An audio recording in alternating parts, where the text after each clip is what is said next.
Hello friends, నమస్తే. Welcome to my channel fun to Sony. ఈరోజు breakfast కోసం పెసర గారెలు చేయబోతున్నాను. సో పెసర గారెల కోసం ముందు రోజు పెసర్లు అయితే నానపెట్టుకొని పెట్టుకున్నాను. సో అది కొంచెం కూడా వాటర్ లేకుండా గ్రైండ్ అయితే చేసుకుంటున్నాను.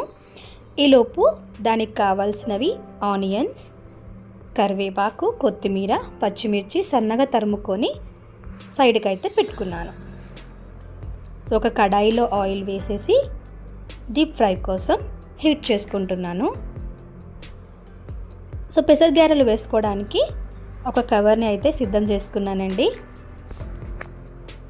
సో ఇలాగ వాటర్ లేకుండా పెసర్లు అయితే గ్రైండ్ చేసుకొని పెట్టుకున్నాను. కొంచెం కూడా వాటర్ వేస్తే గారెలు అనేవి రావన్నమాట. సో వాటర్ వేయకుండా గ్రైండ్ చేసుకోవాలి. సో ఈ గ్రైండ్ చేసుకున్న దాంట్లో మనం ముందుగా తరుముకున్నవి వేసేసుకున్నాను. అలాగే కొద్దిగా జీలకర్ర, కుకింగ్ సోడా, తగినంత సాల్ట్ కూడా వేసేసుకొని బాగా కలుపుకుంటున్నాను. బాగా కలుపుకొని ఆయిల్ హీట్ అయ్యాక ఇవి దాంట్లో వేసుకొని డీప్ ఫ్రై చేసుకోవాలి. ఇది అందరికీ తెలిసిన రెసిపీ అండి, కానీ నా స్టైల్లో ఇలా చేస్తాను. తెలియని వాళ్ళు కూడా ఉంటారు కదా, సో వాళ్ళ కోసం ఈ రెసిపీ అన్నమాట. ఇది కుకింగ్ సోడా ఒకసారి వేసుకొని బాగా కలుపుకుంటున్నాను అన్నమాట.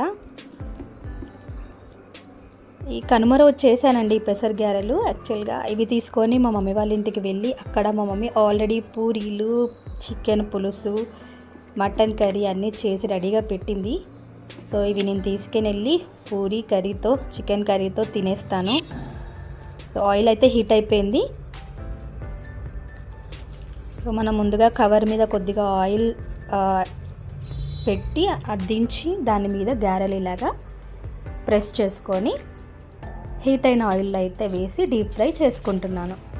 2 సైడ్స్ స్లో ఫ్లేమ్ మీద ఒక 1 మినిట్ ఫ్రై చేసుకున్న తర్వాత ఫ్లేమ్ పెంచేసి డీప్ ఫ్రై చేసుకోవచ్చు.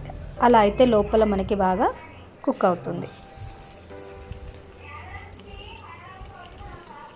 చాలా ఈజీ రెసిపీ అండి. చికెన్ కర్రీలో మాత్రం అదిరిపోతుంది. ఒక్కసారి అయితే ట్రై చేయండి.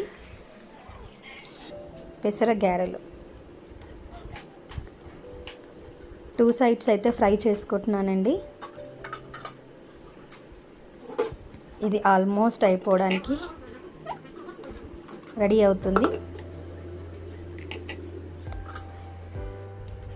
ఎస్, పెసర గారెలు అయితే రెడీ అయిపోయాయి. సో ఇవి అయితే చకచకా మా మమ్మీ వాళ్ళ ఇంటికి తీసుకెళ్ళిపోయి చకచకా తినేస్తాను చికెన్ పులుసుతో. మీరు కూడా కనుమ మంచిగా సెలబ్రేట్ చేసుకున్నారు అని అనుకుంటున్నాను. ఈ వీడియో కనుక మీకు నచ్చినట్లయితే లైక్ చేయండి, షేర్ చేయండి, అలాగే నా ఛానల్ని సబ్స్క్రైబ్ చేయండి. Thank you.